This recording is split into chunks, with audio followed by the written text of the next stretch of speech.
Presidente del Consiglio Conte, al termine del CDM, ha illustrato i punti salienti del decreto. Ci sono 25,6 miliardi di euro per i lavoratori, per rafforzare cassa integrazione e bonus autonomi. Ci sono commercianti che rischiano di chiudere, imprenditori nell'incertezza. Servono anche alle imprese per preservare la loro efficienza produttiva. Dobbiamo attivare questi aiuti a coloro che non hanno ricevuto nulla e fare in modo che arrivino in maniera rapida, semplice e veloce. Per gli autonomi prevediamo 600 euro che arriveranno subito a chi ne ha già beneficiato. Tagliamo 4 miliardi di tasse per tutte le imprese fino a 250 miliardi di fatturato. Via la prima rata dell'IMU per alberghi, pensioni, stabilimenti balneari. 1 miliardo e 250 milioni in 2 anni verranno destinati alla scuola per la digitalizzazione. Per la sanità 3 miliardi e 250 milioni. La ministra dell'istruzione Lucia Azzolina, in un'audizione alla Camera, ha detto che resta ferma la possibilità di non ammettere all'anno successivo gli studenti con un quadro carente fin dal primo periodo scolastico.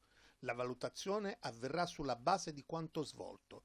Gli alunni potranno essere promossi anche in presenza di voti sotto il 6, ma non sarà un 6 politico. Le insufficienze compariranno nel documento di valutazione e sarà predisposto dai docenti un piano individualizzato per recuperare nell'anno successivo.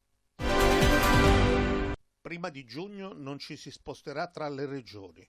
Lo ha confermato il ministro per le autonomie Francesco Boccia, sottolineando che ogni valutazione è rimandata a fine maggio.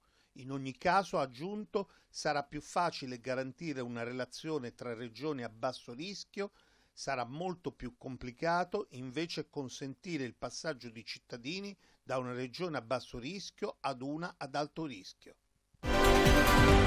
Con l'apertura di negozi, bar e ristoranti prevista per il 18 maggio, potrebbe essere eliminato il vincolo che consente gli spostamenti solo per far visita ai congiunti, oltre che per necessità, lavoro e motivi di salute. È una delle ipotesi su cui sta lavorando il governo.